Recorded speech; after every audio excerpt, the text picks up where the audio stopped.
Hello everyone, welcome to our channel clear JIB CIB। Students, आज के lecture में हम आपके HRM का जो मॉड्यूल सी हमने स्टार्ट किया था लर्निंग प्रोसेस, उसका 11th यूनिट 11th चैप्टर, वो हम आज कंप्लीट करने जा रहे हैं। ये वीडियो में आपका ये चैप्टर कंप्लीट हो जाएगा। So let us start. देखिए स्टूडेंट्स, हमने ये चैप्टर जो लर्निंग प्रोसेस है वो कंटिन्यू करते हुए इसके पहले कई सारे इसमें से इंपॉर्टेंट टॉपिक्स देखे थे। तो अगर आप ये वीडियो फर्स्ट टाइम देख रहे हो तो आई वुड सजेस्ट आप HRM के प्लेलिस्ट से जाके पहले वो वीडियोस देखिएगा ताकि ये चैप्टर का बेसिक कॉन्सेप्ट आपका क्लियर रहे, और फिर आप ये चैप्टर का लास्ट वीडियो देखिएगा। देखिए, the learning process. Learning process क्या होता है? Learning style can be divided into 3 broad categories: auditory, visual and kinaesthetic. तो learning style basically 3 broad category में डिवाइड की है। देखते हैं क्या है। पहला है ऑडिटरी। नाम से ही पता चलता है, ऑडिटरी मतलब सुन के पढ़ना, ठीक है। हियरिंग जो एबिलिटी होती है, जो हम कान से सुनते हैं। Auditory, I hear, learn best through hearing using their years and voice. तो ऑडिटरी हियरिंग क्या होता है? जिसमें आप सुन के, ठीक है, चीज़ें सुन के, ऑडियो से सुन के आप चीज़ें सीखते हैं, ठीक है। उनके आवाज़ सुन के, ईयर्स से सुन के सीखते हैं। नेक्स्ट है विजुअल। विजुअल मतलब देख के, ठीक है, आप अपने आँखों से देख के कुछ चीज़ें सीखते हो। Learn best through seeing. These learners remember seeing things written down, enjoy pictures of what is describe, like writing assignment, written assignment, instructions, observe physical elements. तो कुछ लोग ऐसे होते हैं कि जो चीज़ें सिर्फ सुन के नहीं, देख के सीखते। जैसे कि हम कोई मूवी देख रहे हैं, ठीक है, तो वो मूवी अगर हम एक भी बार देखें और आपको उस कुछ दिन के बाद उसका अगर स्टोरी पूछे, फिर भी आप अच्छे से बता पाओगे, क्योंकि आपने वो सब चीज़ें एक पिक्टोरियल फॉर्म में देखी है अपने आँखों के सामने। तो वो ज़्यादा अच्छे से याद रहता है, इंस्टेड ऑफ कुछ चीज़ें सुन के समझना और सीखना। तीसरा है काइनेस्थेटिक। काइनेस्थेटिक मतलब I do, learn best through doing और टचिंग। मतलब काइनेस्थेटिक एक ऐसे तरीके का लर्निंग प्रोसेस है जिसमें आप चीज़ों को एग्जीक्यूट करके सीखते हो। These learners enjoy acting out a situation, making a product और completing a project, remember and understand through doing something. तो ये एक ऐसे तरीके का लर्निंग है जो आपने सीखा है उसको एक्चुअल रियल लाइफ में प्रैक्टिकली अप्लाई करोगे, आप उसको करोगे अप्लाई करके अपने लाइफ में, और फिर सीखोगे, ठीक है। तो यह है तीसरे टाइप का काइनेस्थेटिक लर्निंग। तो लर्निंग प्रोसेस के ये 3 इंपॉर्टेंट कैरेक्टरिस्टिक्स है स्टूडेंट्स। अगर एग्जाम में आपको पूछा कि कौन से 3 कैरेक्टरिस्टिक्स है लर्निंग प्रोसेस के, तो 3 है। पहले ऑडिटरी, दूसरा है विजुअल, तीसरा है काइनेस्थेटिक। ऑडिटरी मतलब आई हियर, चीज़ें सुन के सीखना। दूसरा है विजुअल मतलब चीज़ें देख के सीखना। और तीसरा है काइनेस्थेटिक मतलब चीज़ें एक्चुअली करके सीखना, ठीक है। तो इन्हीं सभी चीज़ों पे ना एक टेबल बनाया गया है कि कौन से टाइप से अगर हम सीखते हैं तो कितना % हम याद रख पाते हैं, ठीक है। देखिए, पहला यहाँ पे आपको एक टेबल दिख रहा है, लेफ्ट में आपको दिख रहा है कि वी लर्न। तो मतलब अलग अलग जो अपने सेंसेस है ना, उसके थ्रू हम कितना % सीखते हैं और कितना % हम रिमेंबर कर पाते हैं कौन से तरीके से अगर हम सीखते हैं तो। देखिए, पहला है 1% थ्रू टेस्ट। तो हम 1% टेस्ट से सीखते हैं, मतलब कुछ चीज़ अगर हमने टेस्ट की तो हम उससे सिर्फ 1% सीखते हैं। 1.5% थ्रू टच। तो अगर कुछ चीज़ें टच, जैसे कि कुछ अगर अपने गर्म बर्तन है उसको आपने टच किया तो आप 1.5% सीखते हो कि हाँ ये गर्म है, तुरंत उसको हाथ हटाना है। 3.5% थ्रू स्मेल। आप जो स्मेल से सीखते हो, स्मेल वाला जो सेंस है, वो 3.5% सीखते हो। 11% थ्रू हियरिंग। आप जो चीज़ें सुन के सीखते हो ना, उससे आप सिर्फ 11% तक सीख पाते हो। And 83% through site. तो अगर कुछ चीज़ अगर आप देख के सीख रहे हो ना, तो उसका जो रिटेंशन रेट है ना, जो आप सीखने की जो पावर है वो सबसे ज़्यादा है, 83%। तो अगर एग्जाम में पूछा जाता है कि through which sense we learn maximum, ठीक है, मैक्सिमम %, तो that is through sight, that is 83%। अभी नेक्स्ट टेबल में देखते हैं, नेक्स्ट कॉलम में, कि कितना % हम रिमेंबर कर पाते हैं अगर हम कौन सी टाइप से सीखते हैं तो। 10% ऑफ वॉट वी रीड। अगर हम चीज़ें पढ़ के सीखते हैं तो हमारे दिमाग की जो चीज़ें रिटेन करने की, चीज़ें याद रखने की जो क्षमता है ना, वो 10% होती है, ठीक है। 20% ऑफ वॉट वी हियर। हम चीज़ें जो सुनते हैं उससे सिर्फ 20% ही याद रख पाते हैं। जो चीज़ हम पढ़ के सीख रहे हैं वो 10% याद रहती है। जो चीज़ हम सुन के पढ़ रहे हैं उसे 20% याद रहते हैं। जो चीज़ हम देख के पढ़ रहे हैं, 30% ऑफ वॉट वी सी। अगर हम देख रहे हैं किसी पिक्टोरियल फॉर्म में, ठीक है, किसी इमेज के फॉर्म में, विजुअली अगर हम देख रहे हैं तो 30% हम उसको याद रख सकते हैं उसमें से data. 50% of what we see and hear, अगर आप सुन भी रहे हो और देख भी रहे हो, जैसे कि अगर आप कुछ वीडियो से थ्रू पढ़ रहे हो, ठीक है, तो आप स्क्रीन पे कुछ देख भी रहे हो और उसकी साथ में सुन भी रहे हो ऑडियो, तो उसकी वो थ्रू जो सीइंग मतलब देखना और सुनने की क्षमता ऐड करके जो आप रिटेंशन रेट है ना, रिमेंबर रेट वो है 50%। नेक्स्ट है 80% ऑफ वॉट वी से, मतलब अगर कोई चीज़ आपने सीखी और उसको फिर से बोल के दोहराया तो वो केस में आपका जो रिटेंशन रेट है ना स्टूडेंट्स, वो हो जाता है 80%, ठीक है, जो कि बहुत ज़्यादा है। और सबसे ज़्यादा है 90%। 90% ऑफ वॉट वी से एज वी एक्ट, तो जो चीज़ें हमने सीखी और बाद में उसे हमने एक्ट किया, अपने रियल लाइफ में हमने उसे अप्लाई किया और एग्जीक्यूट किया, तो ऐसी चीज़ें हमें दिमाग में याद रखने की, रिमेंबर करने की जो कैपेसिटी होती है अपने ब्रेन की, वो होती है 90%। सो 90% मैक्सिमम अगर आप कोई चीज़ देखते हो, सुनते हो, ठीक है, फिर बोलते हो और फिर एक्चुअली में अपने लाइफ में एग्जीक्यूट करते हो, एक्ट करते हो, तो 90% तक आप उसे याद रख सकते हो। तो जो फिलोसोफर्स है, जो साइंटिस्ट हैं, उनको हमें यही बोलना है ये टेबल से कि कौन से सोर्सेज से अगर हम कैसे पढ़ते हैं तो कितना अपना रिटेंशन रेट होगा, ठीक है। नेक्स्ट देखते हैं, initially all learning comes from perceptions, ठीक है। तो 5 सेंसेस होते हैं अपने, sight learning, sight hearing, touch, smell and taste, ठीक है। ये अपने 5 सेंस होते हैं और इसमें से अलग अलग सेंस आप कितना % तक सीख सकते हो, सुन सकते हो, समझ सकते हो, ये हमने देखा। Psychologists have also found that learning occurs most rapidly when information is received through more than one sense। मतलब अगर आप एक से ज़्यादा सेंस से अगर इन्फॉर्मेशन लर्न कर रहे हो ना, मतलब आप देख भी रहे हो, सुन भी रहे हो, ठीक है, और समझ भी रहे हो, बोल भी रहे हो, तो जितना मोर देन वन सेंस, ये 5 सेंस है, sight, hearing, touch, smell, taste, इसमें से मोर देन वन सेंस अगर यूज़ करके आप समझ रहे हो, सीख रहे हो चीज़ ना, तो वो ज़्यादा अच्छे से आपके दिमाग में फिट हो जाएगी। तो यही चीज़ आप अप्लाई कर सकते हो स्टूडेंट्स जब आप पढ़ाई कर रहे हो, ठीक है। यहाँ पे आपको एक डायग्राम दिया है उन्होंने, ठीक है, जिसमें आपको बताया गया है कि कौन से इससे आप कितना % तक सीख सकते हो। Most learning occurs through site but the combination of site and hearing accounts about 88% of the perception. तो परसेप्शन मतलब चीज़ें जो हम समझते हैं ना, मतलब सीखी हुई चीज़ें हर स्टूडेंट अपने अपने हिसाब से समझता है, अपने दिमाग में उसका मीनिंग निकाल के उसको रिटेन करता है, ठीक है। तो जो चीज़ें हम देख के और सुन के एट अ टाइम, ये 2 सेंस यूज़ करके समझते हैं ना, जैसे कि इसका मतलब ये है कि अगर आप डायरेक्टली टेक्स्ट बुक ओपन करो पढ़ाई करने के लिए और आप फर्स्ट टाइम पढ़ो तो आपको टाइम लगेगा, ठीक है, आपको टाइम लगेगा समझने के लिए। मतलब अगर आप कोई नया चैप्टर स्टार्ट कर रहे हो तो आपको टाइम लगेगा क्योंकि आप पढ़ोगे, ओके, मतलब आपको पहला सेंस यूज़ कर रहे हो आपका रीडिंग का, ठीक है, फिर आप समझोगे, आप ब्रेन को मैसेज दोगे कि हाँ इसमें ऐसा बोला है। उससे अच्छा अगर आप कोई वही सेम टॉपिक का वीडियो देख लोगे, ठीक है, वीडियो देख लोगे, तो वीडियो देखते वक्त आप क्या कर रहे हो, आप देख भी रहे हो स्क्रीन पे, आप सुन भी रहे हो, आप समझ भी रहे हो ना, तो आप मोर देन वन सेंस यूज़ कर रहे हो। तो इसीलिए जब आप पढ़ाई करते हो तो अगर आप किसी चीज़ का पहले वीडियो देख के फिर बाद में वो बुक से रिवाइज करते हो, तो जो सिलेबस, जो स्टडी आप कर रहे हो, उसका रिटेंशन रेट सबसे ज़्यादा होगा, ओके, आप ज़्यादा अच्छे से उसको रिमेंबर कर पाओगे, ओके।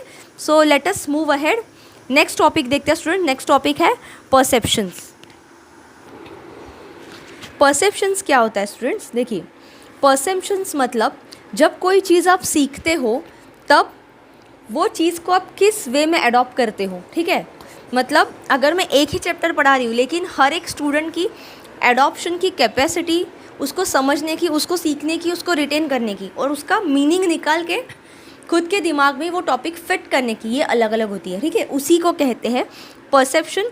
परसेप्शन तो जो स्टूडेंट्स रहते हैं उनका प्रीवियस क्या एकेडमिक बैकग्राउंड है, ठीक है, उनका ग्रास्पिंग पावर क्या है, वो कैसे वे में अपने सेंसेस यूज़ करके चीज़ें सीख रहे हैं, पढ़ रहे हैं, उसके हिसाब से हर एक पर्सन का अलग अलग परसेप्शन रहता है, ठीक है।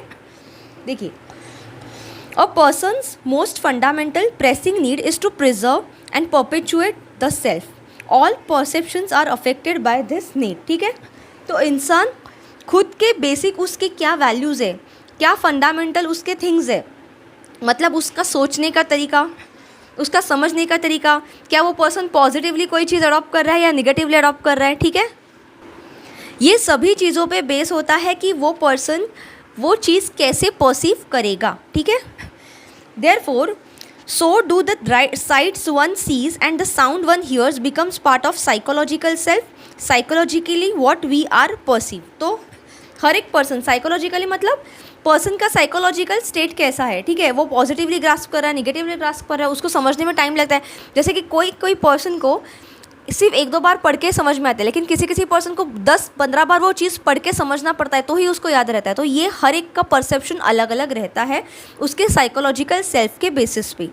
Likewise a person has perpetual barriers that block these sites, sounds and feelings which pose a psychological threat. तो हर एक पर्सन का अपना अपना देखने का, सुनने का, समझने का, फील करने का नज़रिया अलग होता है। उसकी वजह से वो साइकोलॉजिकल थ्रेट बैरियर भी फॉर्म कर सकते हैं। जैसे कि अगर कोई पर्सन कोई भी चीज़ सीखने के लिए पॉजिटिव एटीट्यूड से हर एक चीज़ पॉजिटिवली सीख रहा है, समझ रहा है, एडॉप्ट कर रहा है 100% अपना फोकस करके, तो डेफिनेटली उसका जो रिटेंशन रेट है ना, उसका जो परसेप्शन रेट है, चीज़ें जल्दी सीख के समझ के उसमें मास्टर बनने का, वो एज़ कम्पेयर टू ऐसा पर्सन जो निगेटिवली उसको अडॉप्ट कर रहा है उससे कम रहेगा, ठीक है, उससे ज़्यादा रहेगा। मतलब पॉजिटिव वाले इंसान का ज़्यादा रहेगा एज़ कम्पेयर टू निगेटिव, ठीक है। तो perceptions also depend on one's goals and values. Every experience and sensation which is funneled into one's central nervous system is colored by individual's own beliefs and value structures. मैंने अभी आपको वही बोला कि हर एक इंसान के खुद के बिलीव्स, वैल्यू स्ट्रक्चर्स कैसे है, उसका सोचने समझने का तरीका।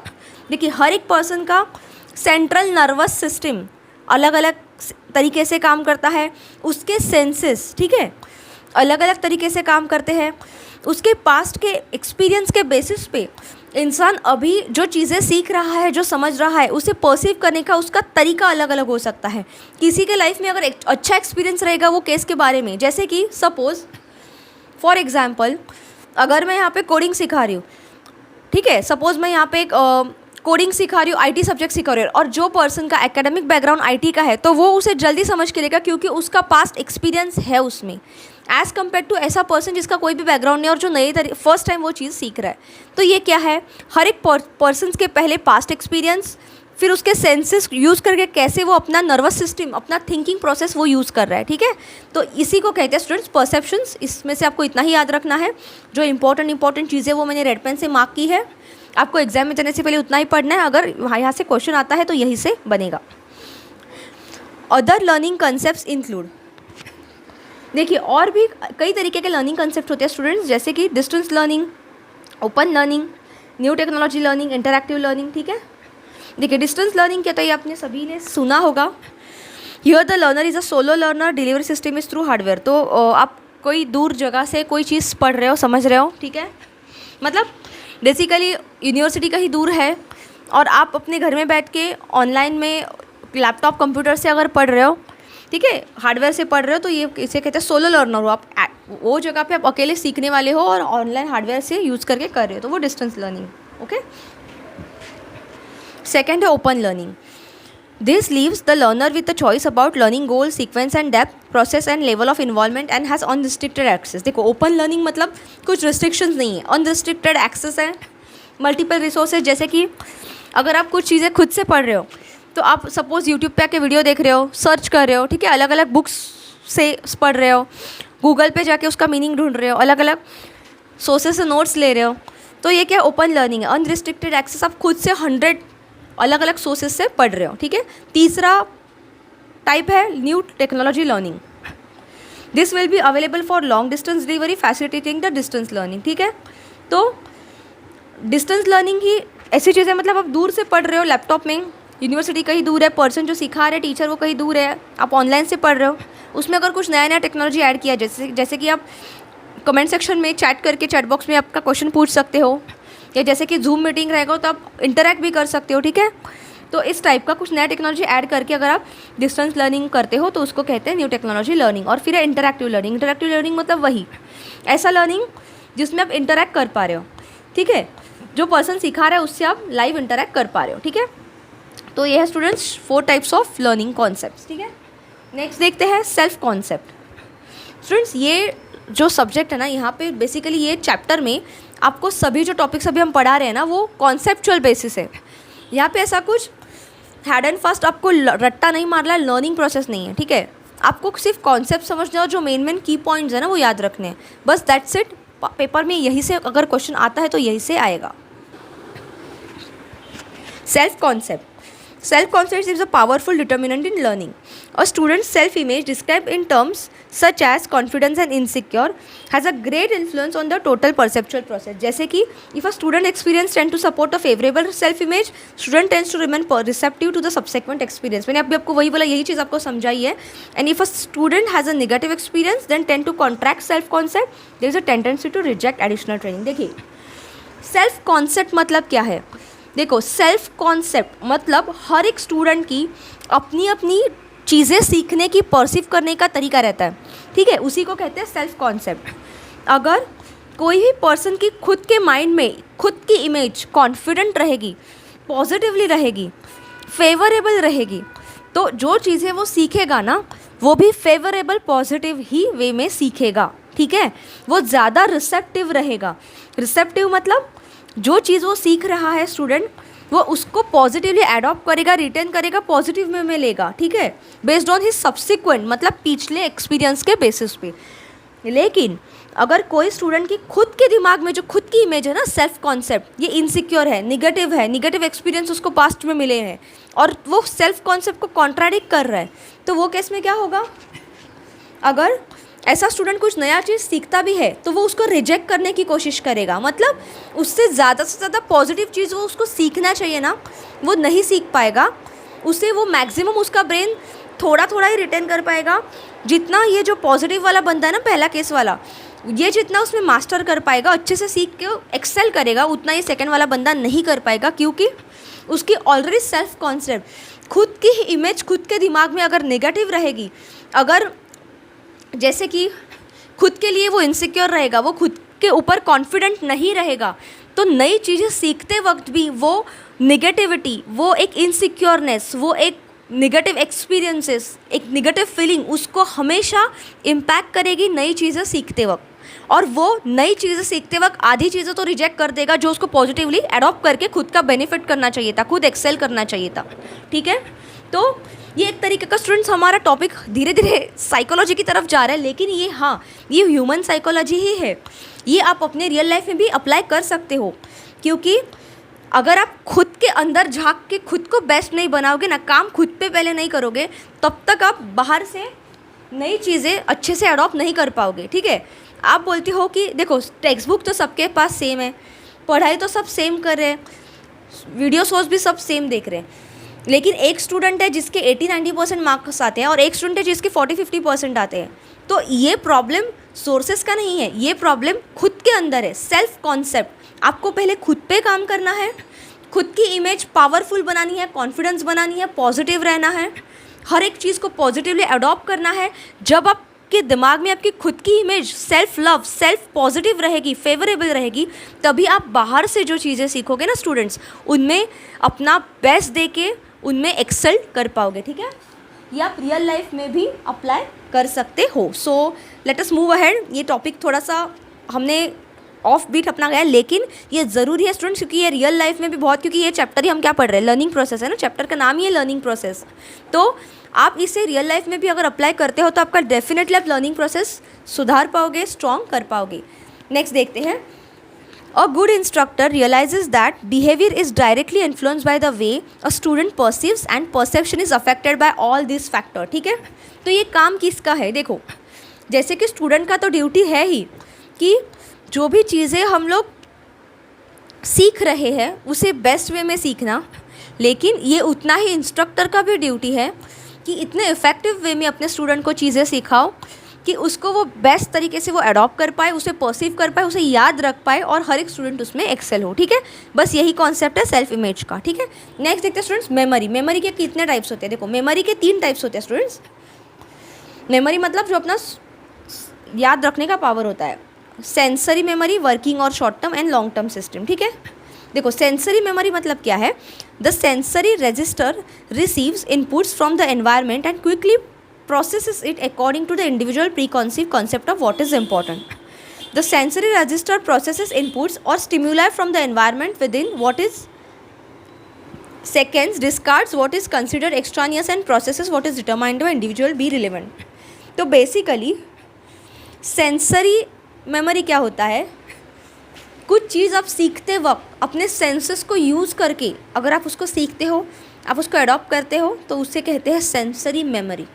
This is a selective process where sensory register is set to recognize certain stimuli, immediately transmit them to the working memory for action no matter what is happening at that time. देखो मतलब क्या है, जैसे कि आपने कुछ gas पे से बर्तन उठाया और जो कि बहुत गर्म है, तो अगर आपके हाथ को गर्म लगा तो इमीडिएटली आपके नर्वस सिस्टम से थ्रू आपके दिमाग को मैसेज जाएगा कि लीव द जो थिंग आपने उठाया है वो छोड़ दो, क्योंकि वो गर्म है, चटका लग रहा है।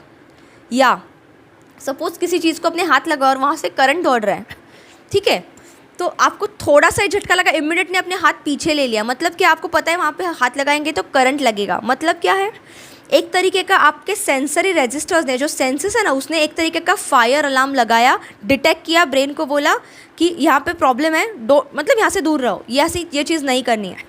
या अगर कोई चीज़ आप पॉजिटिवली अच्छे से सीख रहे हो जिससे आपका बेनिफिट है, जैसे कि सपोज़ फॉर एग्जांपल ऐसी आप कोई चीज़ सीख रहे हो फाइनेंस की जिससे आप बहुत सारा प्रॉफिट कमा सकते हो बिजनेस में, तो आपका ब्रेन अपने आप अपने नर्वस सिस्टम से मैसेज देगा, ठीक है, आपका नर्वस सिस्टम ब्रेन को, कि ये चीज़ से बेनिफिट हो रहा है, दिस इज़ समथिंग पॉजिटिव, उसको अच्छे से पढ़ो, इससे फ़ायदा होने वाला है, ठीक है। तो ये चीज़ें क्या है, this is called a sensory memory. Senses को यूज़ करके, स्टिमुलाई को यूज़ करके हम चीज़ें सीख रहे हैं, ध्यान में रख रहे हैं, ठीक है, रिएक्ट कर रहे, एक्शन ले रहे, चाहे वो पॉजिटिव एक्शन हो या चाहे उससे दूर भागने का एक्शन हो, ठीक है, इसे कहते हैं sensory memory. Short term memory मतलब वर्किंग मेमोरी, जो हम डे टू डे लाइफ में काम कर रहे हैं, ठीक है, तो बस थोड़ी देर के लिए वो काम करने के लिए हम लोग कुछ चीज़ें याद रखते हैं, फिर काम हो जाएगा तो भूल जाते हैं, शॉर्ट टर्म मेमोरी। और लॉन्ग टर्म मतलब जो चीज़ें बहुत लॉन्ग टर्म के लिए हम ध्यान में रखते हैं, जैसे कि फ्यूचर यूज़ के लिए। देखिए long term memory it is a where information is use for stored in the brain for future use. तो बहुत लॉन्ग टर्म के लिए आपको याद रखना है, ठीक है। तो एग्जाम के लिए जनरली आप क्या करते हो, आप लॉन्ग टर्म के लिए याद रखते हो ना, ठीक है। मतलब अगर आप बहुत टाइम से पढ़ाई कर रहे हो और आपको लग रहा है कि ये बहुत डिफिकल्ट सब्जेक्ट है, तो इसको लॉन्ग टर्म के लिए याद रखने के लिए आप क्या करते हो, उसको ट्राई करते हो समझ के याद रखने का। लेकिन अगर कुछ इजी सब्जेक्ट है, आप सोच रहे हो एक दिन पहले मैं पढ़ाई करके जाऊँगा और चलो क्रैक कर दूँगा, ऐसा अभी के एग्जाम्स में तो नहीं होता, पहले होता था जब हम छोटे थे। तो वो केस में आप क्या करते थे, पहले एग्जाम के एक दो दिन पहले पढ़ाई करके जाते थे, वहाँ पे एग्जाम में पास हो जाते थे, बस पासिंग मार्क्स आ जाओ, एंड बाद में हम लोग भूल जाते थे। लेकिन अभी ऐसा नहीं है, अभी आपको स्टूडेंट्स हर एक चीज़ों लॉन्ग टर्म के लिए याद रखनी है, क्योंकि ये बहुत ज़रूरी है आपको एग्जाम में एक्सेल करना है। तो नेक्स्ट टॉपिक देखते हैं स्टूडेंट्स, फॉरगेटिंग। ये एक्चुअली हम मेमोरी के रिगार्डिंग पढ़ रहे हैं, ठीक है। तो 3 मेमोरी के टाइप हुए, sensory, short term and long term. अभी फॉरगेटिंग क्या होता है, चीज़ें भूलना, उसी को कहते हैं फॉरगेटिंग। तो हम क्यों चीज़ें भूलते हैं, ठीक है। Several theories account for forgetting including disuse, interference और रिप्रेशन, ठीक है। तो चीज़ें भूलने के अलग अलग रीजंस होते हैं। डिसयूज मतलब कुछ चीज़ अगर हम यूज़ ही नहीं करते, ठीक है। इंटरफियरेंस मतलब अगर आप सीखते वक्त उसको कुछ और चीज़ें सीखने का कोशिश, एट अ टाइम दिमाग में 10 चीज़ें अगर रहेगी तो आप 100% उसको याद नहीं रख पाओगे, कभी ना कभी जाके भूलोगे, ठीक है। देखिए the theory of disuse suggest that a person forgets those thing that are not used. तो पर्सन ऐसे चीज़ें जल्दी भूल जाता है जिसको वो कभी यूज़ ही नहीं किया उसने। तो अगर कुछ चीज़ आपको याद रखनी है तो आप उससे रियल लाइफ में यूज़ करने का कोशिश करो। अगर आप कुछ चीज़ें पढ़ रहे हो तो कोशिश करो उसका मीनिंग समझे, उसको आप बोल के दोहराओ, लिख के उसको रिविजन करो, ठीक है। बार बार उसको सुनो ताकि वो आपको याद रह सके, ठीक है।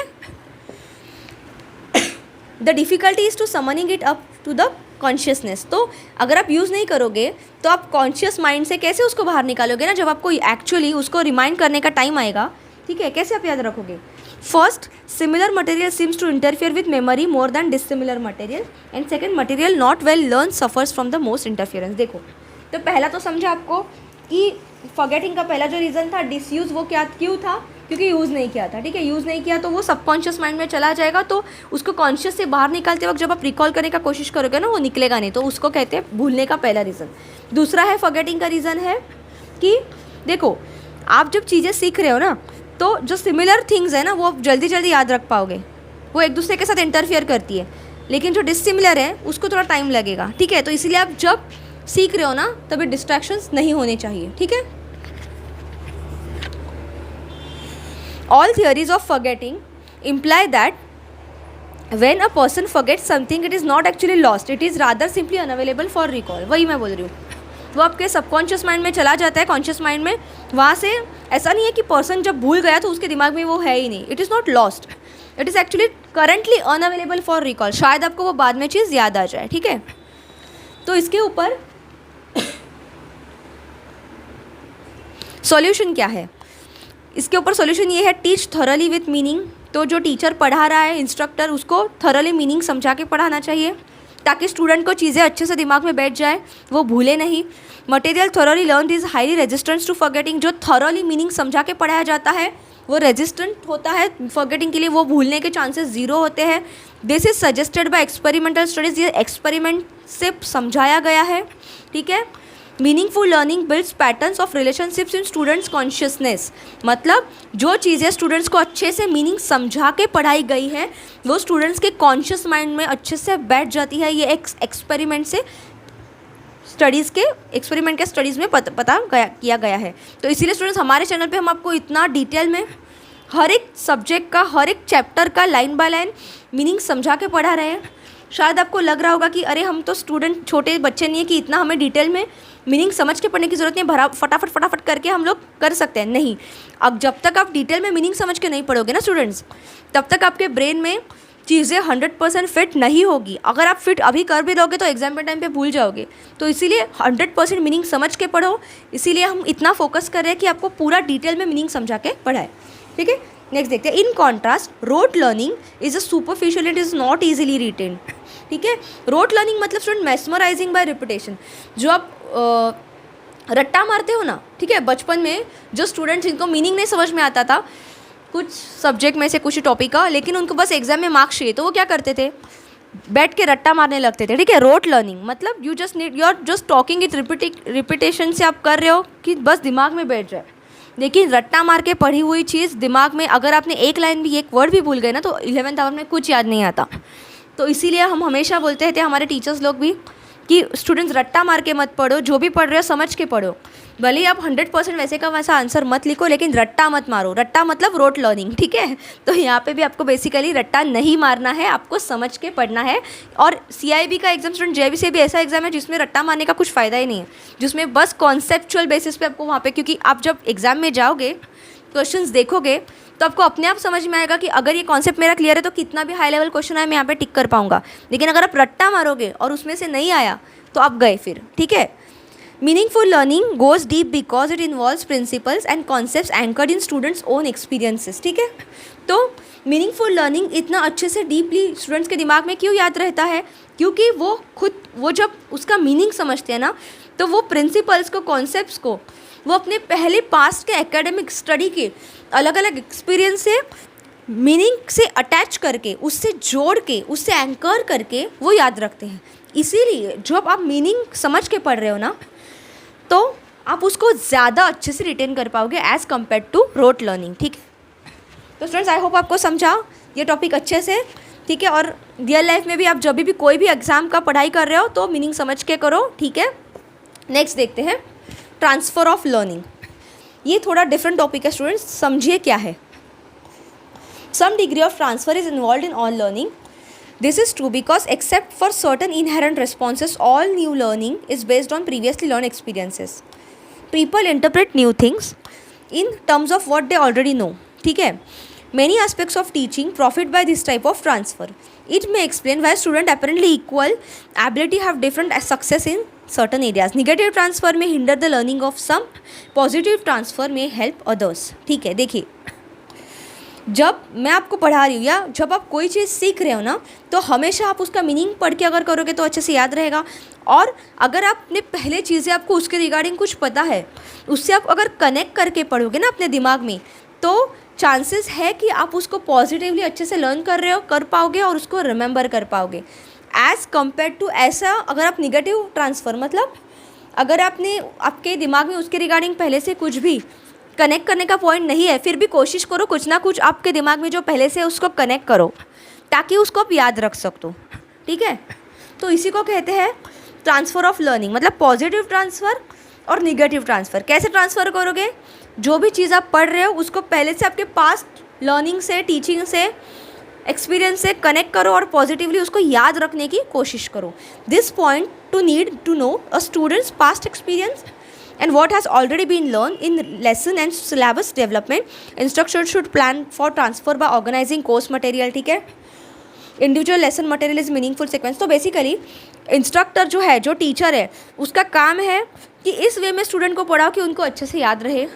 अगर कुछ चीज़ें वो कनेक्ट करके पढ़ाता है, ठीक है, देखो अब जैसे कि अगर क्लासरूम टीचिंग है और कोई स्टूडेंट्स अलग अलग बैकग्राउंड से आए हैं, तो अगर इंस्ट्रक्टर वो बैकग्राउंड को कनेक्ट करके उनको पता है कि हाँ ये कॉमर्स बैकग्राउंड से है, ये आर्ट्स बैकग्राउंड से है, तो कनेक्ट करके पढ़ाएगा, तो शायद स्टूडेंट्स का जो लर्निंग का पॉजिटिव लर्निंग का जो एटीट्यूड है ना वो बढ़ जाएगा. ठीक है, बस यहाँ पे इतना ही दिया है.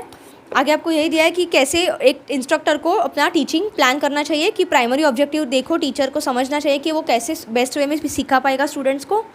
Make certain that students understand what can be learn, what is learn. ठीक है, तो स्टूडेंट्स बेस्ट वे में सीख पाए, इस तरीके से टीचर को सिखाना है. Maintain high order learning standards. ठीक है, ओवर लर्निंग में be appropriate.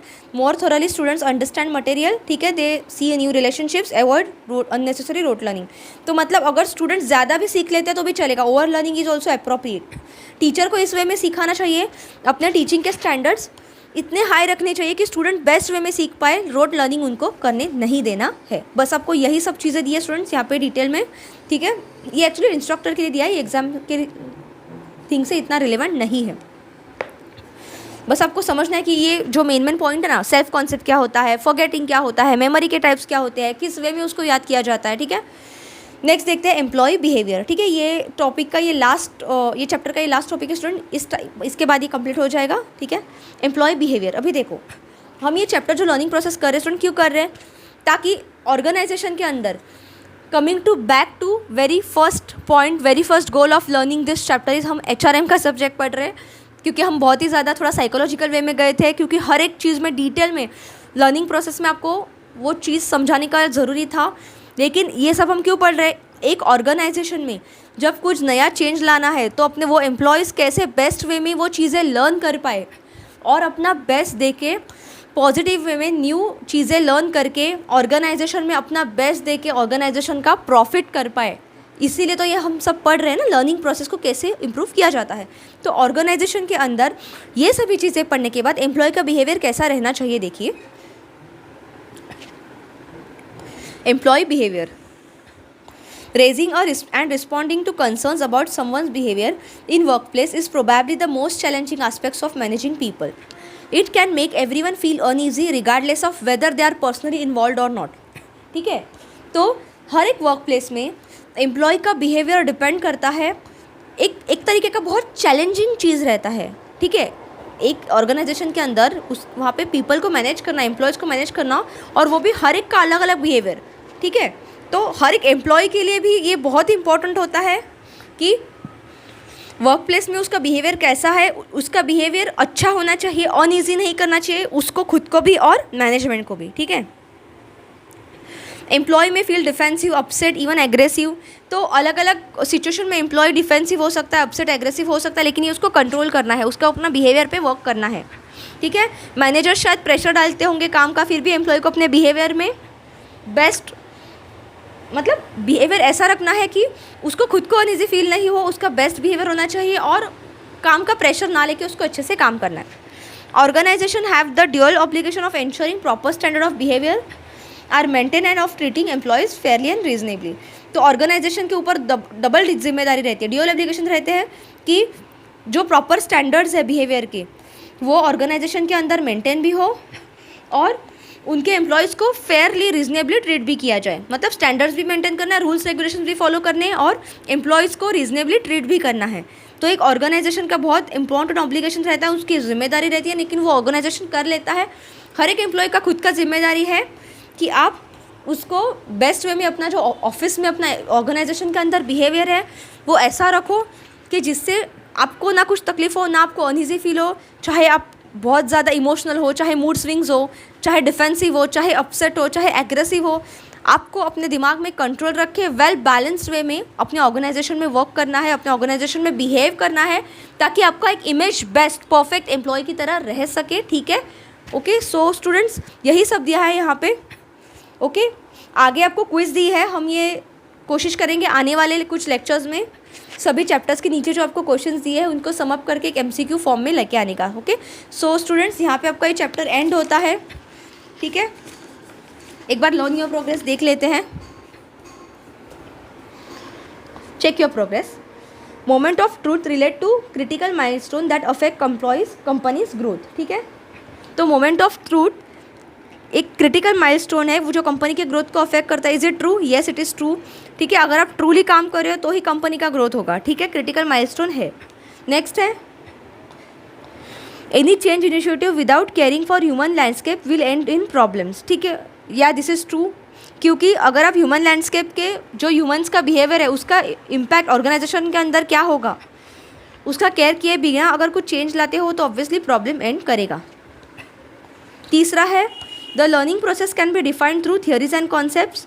Is it true? No it is false. Learning process को सिर्फ थ्योरी और कॉन्सेप्ट के रिगार्डिंग नहीं, रियल लाइफ में उसको अप्लाई करके एक्चुअल में थिंकिंग प्रोसेस, साइकोलॉजी और सभी चीज़ों को देख के, चाहे वो कंपनी का हो, ऑर्गेनाइजेशन का, मैनेजमेंट का हो, चाहे एम्प्लॉयज़ का हो, उसको देख के करना है, तो ये फॉल्स है। Adult need to learn experientially. Yes, adult को एक्सपीरियंस अपने पास्ट एक्सपीरियंस के बेसिस पे कनेक्ट करके ही आगे पढ़ना है। ट्रू।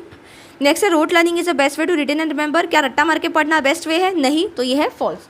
तो स्टूडेंट्स यहाँ पे आपका ये चैप्टर 11 जो है, यूनिट 11 मॉड्यूल सी का लर्निंग प्रोसेस, ये कंप्लीट हो जाता है।